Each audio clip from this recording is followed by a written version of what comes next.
La retraite de l'armée de l'Est est le dernier épisode marquant de la guerre de 1870. Un épisode traumatisant pour ces soldats et les habitants de Pontarlier et de Lacluse.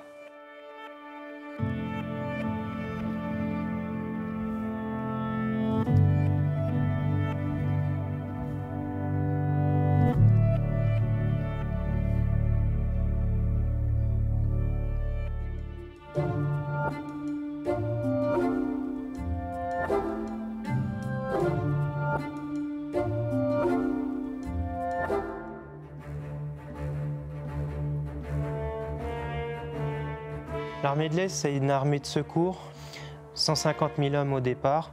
Et quand on arrive ici, à Pontarlier, il reste 90 000 hommes. Déjà, il y a presque 1 mètre de neige par endroit.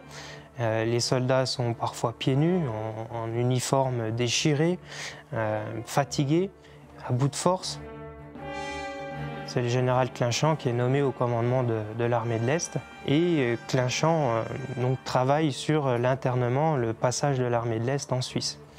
Et pour cela, on choisit de faire passer l'armée de l'Est au pied du fort de Joux. Et à partir de ce moment-là, le château de Joux se met en état de siège, conformément au règlement sur les places fortes et les villes de garnison. Alors, ce décret, c'est un petit livret, c'est le mode d'emploi, on va dire, du fonctionnement des soldats de la garnison à l'intérieur d'un fort.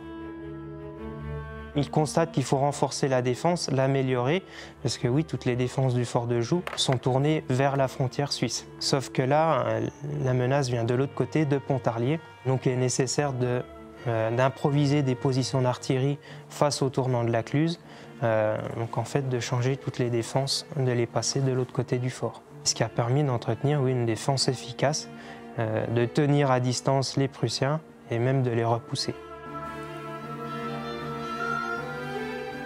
La retraite de l'armée de l'Est est un succès. Elle est internée en Suisse, accueillie par la population, l'armée suisse. Donc elle n'est pas défaite, elle peut garder la tête haute. Et ensuite, c'est la libération.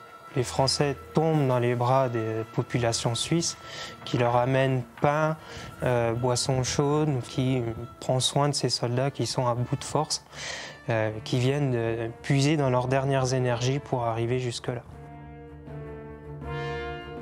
L'internement de l'armée de l'Est en Suisse reste un acte fondateur pour l'aspect humanitaire suisse et son établissement en tant qu'État neutre.